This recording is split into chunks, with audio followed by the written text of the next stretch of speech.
कराची मलीर मां रिपोर्टर नजीब अहमद खास खिली गडाप टाउन म्यूनसिपल कारपोरेशन के चेयरमैन तारिक अजीज़ बलोच म्यूनसिपल कमिश्नर अहमद यार गडाप टाउन ऑफिस में काउंसिल मेंबरन ऐं ऑफिसरन सां गॾिजाणी कई। समूरनि काउंसिलर मेंबरन पेंशन यूसेज में जारी तरक्याती मनसूबनि बाबति आगाही ॾिनी।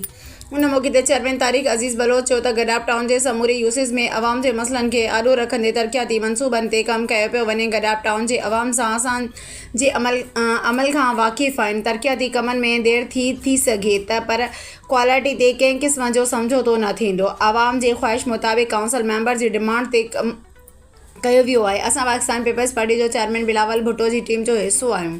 कराची भुट्टो जो शहर आहे। अवाम जी परेशानियुनि खे ख़त्म करण जे लाइ असां दर दर ते अवाम जा मसइला हल कंदासीं। उन मौक़े ते पार्लियामानी अॻवाणी council member Mir Abbas Talpur, member Mohammad Rafiq Jokhio, council member Saleem Memon Murtaza, Yar Mohammad Baloch, Abdul Sattar Jokhio, member Ali Mohammad Gabol, member Dad Karim Baloch, member Danish Barfat, member Isa Baloch, member Sunny Masih औरत, member Seema Jokhio, superintendent engineer Farman Ali Lashari, superintendent engineering M&A Noor Ali Jamali, M&A Waseem आरई, director information Rizwan Sabir, deputy director Ghulam Hussain Sheikh, PS chairman लाल जान नबी मौजूद हुआ।